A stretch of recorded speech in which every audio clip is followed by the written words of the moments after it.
오늘은 그 실무자를 위한 생성형 AI를 올바르게 활용하는 방법에 대해서 이제 알려주시기로 했어요. 실제 시연하는 모습을 좀 보면 훨씬 더 눈에 쏙 들어오지 않을까라는 생각이 들거든요. 제가 지금부터 보여드리는 기법은 제가 고안한 기법이고요. 아마 우리나라에서는 제가 쓴 책에서만 이렇게 안내를 하고 있는 기법일 겁니다. 네, 이런 걸 유튜브에서 보여드리는 건 아마 최초가 아닐까. 영광입니다. 여러분들도 지금부터 같이 살펴보면 좋겠습니다. 안녕하세요. 언토리TV 민수경입니다. 네, 안녕하십니까. 반명현 작가입니다. 네, 작가님. 지난 시간에 강제 종료시키고 이번이 두 번째 시간인데요. 오늘은 그 실무자를 위한 생성형 AI를 올바르게 활용하는 방법에 대해서 이제 알려주시기로 했어요. 근데 저희가 이제 가끔 이렇게 쓰다 보면 너 너무 똑똑한 거 아니야? 얘 모르는 게 없는 것 같아. 허걱할 때가 있거든요. 네. 굉장히 똑똑한 것 같아요. 사실 AI가 굉장히 대화를 나눠보면 엄청나게 똑똑한 것처럼 느껴지지만 사람 기준의 똑똑한과는 거리가 좀 있습니다. 예를 들면 제가 대표님한테 어떤 지식을 물어본다면은 나 그거 대학교 3학년 때 배운 거야. 이런 식으로 언제 그 지식을 배웠는지를 복귀하시면서 저한테 설명을 해주실 수 있을 텐데 AI는 그런 식으로 공부를 한 적도 없을 뿐더러 그런 형태로 지식을 다시 떠올리지도 못합니다. 그래서 쉽게 말씀드리면 AI는 사실 첨단 기술 앵무새 이렇게 저는 비유를 하거든요. 챗GPT 같은 AI들이 알고 있는 건 그냥 어떤 순서로 단어를 나열했을 때 사람들이 좀 만족하는가 밖에 없습니다. 예를 들면 갤럭시라는 단어 뒤에 애플보다는 삼성이 더 잘 어울린다. 이런 식으로 어떤 단어 뒤에 어떤 단어가 놓였을 때 보다 매끄러운 문장이 성립하는지만 알고 있는데 워낙에 그걸 많은 단어를 대상으로 또 많은 텍스트를 대상으로 학습을 했다 보니까 우리가 보기에는 똑똑해 보인다라고 착각을 하는 거죠. 그래서 AI한테 지식을 물어보시면 여러분들도 경험해 보셨을 거예요. 되게 그럴싸한 것 같은 문장이 나옵니다만 사실은 잘못된 내용들이 나오는 경우가 워낙 많습니다. 그래서 우리가 AI를 다룰 때에는 똑똑한 존재라기보다는 그냥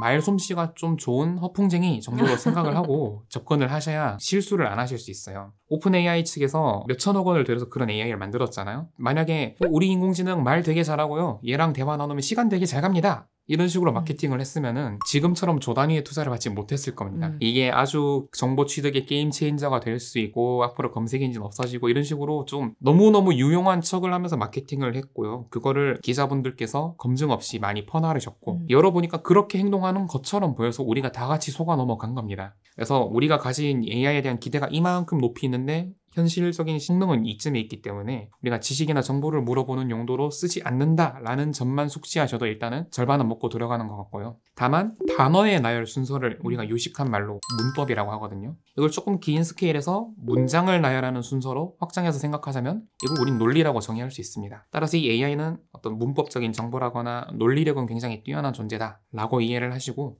정보를 물어보시기보다는 어떤 생각을 정리하거나 생각을 떠올리시는 용도로 사용하시는 게 좋습니다. 그래도 우리는 모르는 게 생기면 AI한테 물어본다라는 기대가 너무 커졌잖아요. 그런 대중의 기대와 어떤 기술의 실제를 메꾸기 위해서 RAG라는 기술이 지금 활발하게 연구가 되고 있습니다. RAG 기술이 뭐예요? RAG는 Retrieval Augmented Generation의 약자로요. 쉽게 말하면 커닝 페이퍼를 보고 답변을 한다.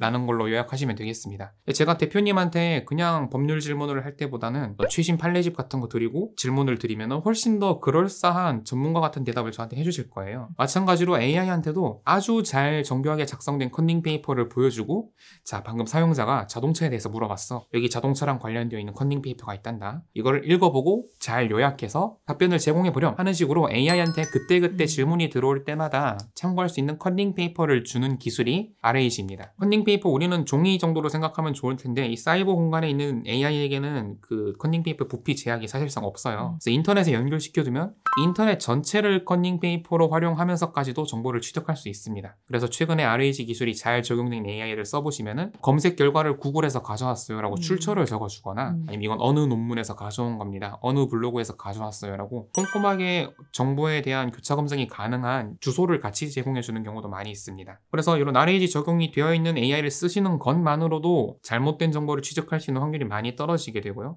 그래서 이런 RAG가 적극적으로 적용된 AI를 사용하다 보면은 이제 여러분들이 어떤 노력이라든가 공부보다는 AI를 제공하는 검색 엔진을 제공하는 회사의 기술력에 따라서 품질이 크게 좌우돼요. 그래서 여러분들께서는 내가 더 스트레스 받으면서 많은 역량을 키우기 위해서 노력하기보다는 어느 회사 제품이 RAG가 잘 적용되어 있는지를 알아보시고 또 내 업무랑 관련된 RAG는 챗GPT가 잘하더라, 뭐 구글 게 잘하더라 이런 식으로 기준으로 내 업무랑 핏이 맞는 AI가 어느 부분인지를 조금 경험을 통해서 이해하시면 도움이 많이 될 것 같습니다.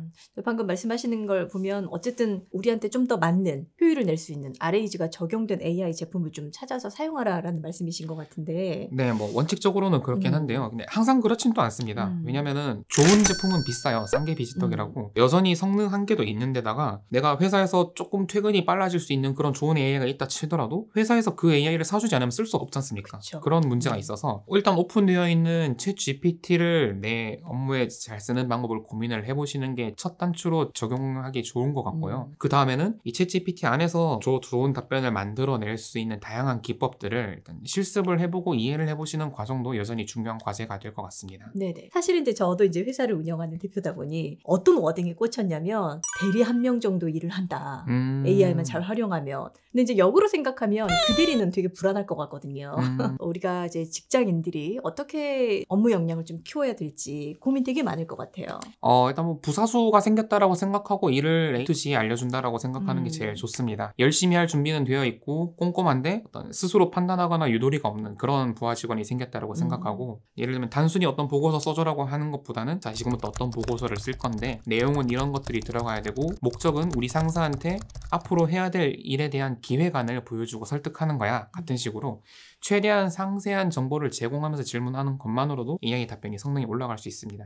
더 나아가서 프롬프트 엔지니어링이라는 기법들도 여러분들께서 좀 많이 공부할 수 있으면 좋을 것 같은데, AI한테 사람이 전달하는 메시지, 이 프롬프트를 조금 더 꼼꼼하게 잘 설계해서 AI가 더 좋은 답변을 만들어낼 수 있도록 우리가 고민하는 그런 과정들을 의미합니다. 내가 실무에서 써보니까 이런 식으로 질문을 해보면 조금 더 AI가 답변을 잘하네, 이렇게 하니까 조금 성능이 떨어지네 같은 경험들을 쌓아 올리시게만 하더라도 일종의 프롬프트 엔지니어링 경험이 쌓이는 겁니다. 지금 구두로 설명드릴 수 있는 간단한 방법들 몇 가지를 설명드리자면, 인간 아동 교육학에 쓰이는 기법들 대부분이 AI한테 썼을 때도 효과가 좋거든요. 오, 진짜요? 네, 뭐 예를 들면은 강화학습 기법, 잘했을 때 칭찬하고 못했을 때 비난하는 이 정적 강화라든가 수요성 처벌 기법, 이걸 AI한테 썼을 때도 효과가 나타납니다. 그래서 AI한테 질문을 한 뒤에 주로 정보보다는 논리라든가 계획을 세워달라는 방향으로, 고등사고가 필요한 방향으로 질문을 하신 뒤에 마음에 드는 부분만 콕 집어서 칭찬을 하시면은 그 칭찬 받았던 부분을 더 강화하는 형태로 그 다음에 개선된 답변이 튀어나오고요. 그리고 마음에 들지 않는 부분을 비난한다면 내가 이번에는 비난을 다시 받지 않으려면 아까 했던 것과 조금 다른 방식으로 답변을 생성해야겠다라는 형태로 작동을 하면서 단기간에 훨씬 더 뛰어난 답변이 만들어집니다. 정말 이제 뭐 강아지나 아동을 키운다는 마음으로 이렇게 대화를 나누시기만 해도 아주 채팅이 몇 번 오가는 사이에 답변의 수준이 초등학생에서 전문가 수준까지 업그레이드 되는 걸 여러분들이 앉은 자리에서 경험해 보실 수 있습니다. 실제 시연하는 모습을 좀 보면 훨씬 더 이렇게 눈에 쏙 들어오지 않을까라는 생각이 들거든요. 네, 그럼 한번 보여드릴 텐데요. 네. 제가 지금부터 보여드리는 기법은 제가 고안한 기법이고요. 아마 우리나라에서는 제가 쓴 책에서만 이렇게 안내를 하고 있는 기법일 겁니다. 제 친구 중에 작년에 변호사 시험 붙어서 원래 지금 수습이라고 계시는 친구가 있는데요. 그분께서 이걸로 법원에 제출하는 답변서를 작성하셔서 승소하신 사례도 있습니다. 이 기법은 정말 인간 전문가를 설득시킬 수 있을 정도로 꼼꼼하게 전문적인 내용을 작성할 수 있는 그런 기법이니까요. 여러분들도 지금부터 같이 살펴보면 좋겠습니다. 네, 그럼 바로 보여드리겠습니다. 지금 이제 챗GPT를 제가 양쪽에 하나씩 켜놨습니다. 챗GPT를 동시에 2개 쓰는 기법인데요. 지금부터 왼쪽 창과 오른쪽 창을 서로 싸움을 붙일 겁니다. AI끼리 경쟁을 하면 더 좋은 결과가 나올 수 있어요. 그래서 여러분들은 가만히 앉아서 AI들끼리 싸우면서 더 좋은 결과 만들어내는 과정을 지금부터 살펴보겠습니다. 먼저 단기간에 작성하기 좀 어려운 기획안을 AI한테 써달라고 할 거예요. 투자 제안서를 써달라고 해볼까요? 네. 예를 들면 큰 돈이 오가는 서류니까 되게 오랫동안 준비해서 써야 되는 서류잖아요. 먼저 역할을 부여합니다.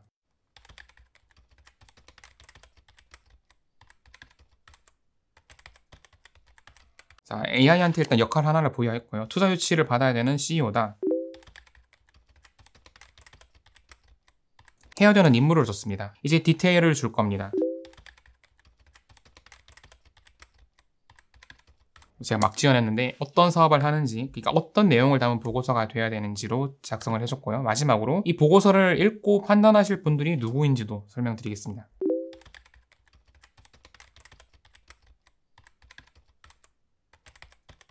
이제 이걸 읽을 사람이 누구고 그 읽은 사람이 어떤 절차를 수행하면서 이 문서를 컨펌하게 되는지까지 제가 언급을 했습니다. 이제 엔터키를 눌러보겠습니다. 그러면은 왼쪽에 있는 GPT는 투자 제안서를 작성할 거예요. 자, 한번 쭉 나오고 있습니다. 그리고 왼쪽 AI가 작업을 하는 동안에 오른쪽 AI한테 또 프롬프트를 세팅해 볼게요. 이제 왼쪽 AI가 작성한 보고서를 평가하고 판단을 할 수 있는 권위가 있는 사람의 역할을 부여합니다. 투자 심사를 하는 사람의 역할을 제가 부여를 했고요.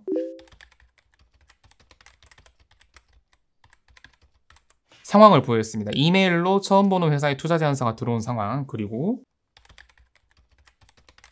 거절해달라고 요청을 할 겁니다. 추가적으로 어떤 요청을 할 건데요.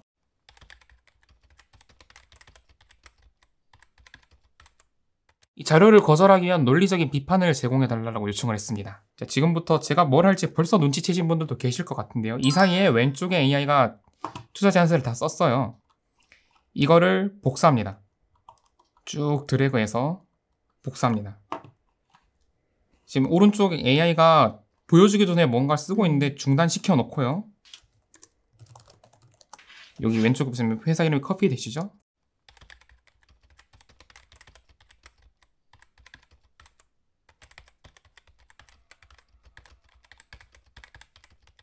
자, 밑에 붙여 넣었습니다. 왼쪽 AI가 쓴 걸 제가 오른쪽 채팅창에 붙여 넣었습니다. 이렇게 만들고 엔터키를 누르면은 이걸 읽고 이 투자 제안서를 거절하기 위한 비판 논리를 AI가 작성을 합니다.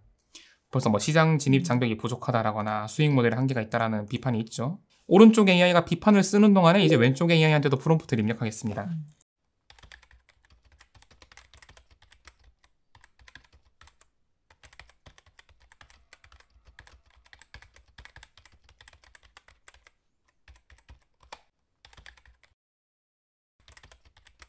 자, 투자 심사역이 네가 쓴 자료를 거절했어. 이런 비난점이 들어왔는데 이걸 참고해서 이걸 개선해봐 라고 제가 요청을 했고요. 오른쪽 AI가 작성이 끝났네요. 이걸 다시 복사해서 붙여놓고 엔터키를 누릅니다. 그럼 또 이거를 참고로 해서 왼쪽 AI가 개선안을 써올 거예요. 이제 핑퐁을 주고받으면서 GPT랑 GPT가 서로 싸우고 있는 겁니다. 이 과정에서 시간이 지나면 지날수록 오른쪽 AI가 제공한 논리를 토대로 왼쪽 AI는 더 정교한 문서를 써올 거고요. 또 왼쪽 AI가 쓴 문서를 보는 과정에서 이제 경력을 갖고 계신, 업계 인사이트를 갖고 계신 여러분들께서 직접 느끼시는 한계점도 보일 겁니다. 예를 들면은 제가 커피 사업은 잘 모르겠지만 보니까 기존의 어떤 경쟁사 배달의 민족이라던가 아니면 요기요 같은 업체에 비해서 더 뛰어난 점을 모르겠습니다. 그런 점들이 빠졌다라고 제가 AI한테 한마디를 직접 해줄 수도 있겠죠.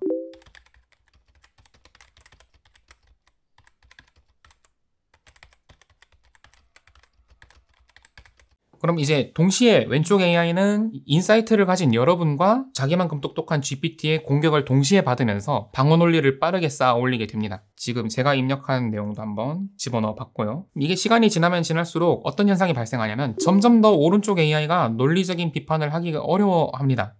왜냐면 왼쪽 AI도 세상에서 제일 똑똑한 인공지능인 GPT-4거든요. 그러다 보니 어느 순간이 되면은 뭐 예산이 누락되었다거나 팀원 명세서가 누락됐다거나 이 사업을 실제로 수행하기 위한 어떤 구체적인 실행 계획이 빠졌다거나 AI로 썼기 때문에 누락될 수밖에 없는 정보들이 누락되었다라고 주장을 하면서 더 이상 어떤 논리적인 비판을 만들지 못하는 상황이 옵니다. 그 시점이 되었을 때 오른쪽 창을 꺼버리고 왼쪽 채팅창에서 만들어진 문서를 초안 삼아서 여러분들이 살짝만 다듬으시면 빠른 시간 안에 전문성 있게 타인을 설득하는 문서를 작성할 수 있게 되는 거죠. 그래서 이 과정에서 여러분들이 아이디어가 떠오르지 않으셔도 괜찮습니다. 오른쪽에 있는 GPT한테 왼쪽에 GPT를 비판할 수 있는 아이디어를 제공받으시면 되고요. 중간중간에 여러분들이 AI보다 더 뛰어난 판단을 하실 수 있으면 지금 왼쪽 화면처럼 직접 어떤 논리적 비판을 제공하면서 더 빠르게 AI의 답변을 더 뛰어난 방향으로 수렴시켜 나가시면 되겠습니다.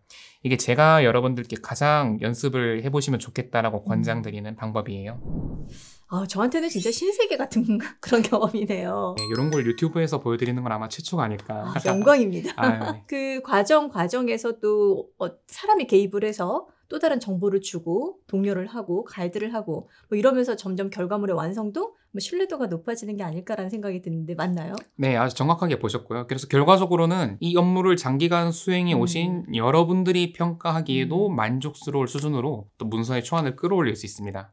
그래서 새로운 아이디어를 떠올리셔야 되는 분들 혹은 고등사고 좀 논리가 중요한 문서를 작업을 자주 하시는 분들께 적합한 기법이라고 할 수 있겠죠. 네, 업무에 꼭 한번 좀 적용해 보시면 좋을 것 같습니다. 이렇게 함께 해주셔서 감사드려요. 너무 재밌었습니다. 네, 끝으로 한 말씀 해주시고 저희 인사 나눌까요? 네, 여러분 꼭 기억하십시오. 산에서 곰을 만났을 때는 곰보다 빨리 달릴 필요가 없습니다. 옆 사람보다만 빨리 달리면 된다는 점을 꼭 기억하시고 올해 여러분들께서 이 인공지능을 아주 가성비 좋게 배워볼 수 있는 약간의 노력만으로도 동료들과 큰 격차를 벌릴 수 있는 이 시점을 놓치지 않으시길 바라며 이제 온토리 오늘 영상 마무리하도록 하겠습니다.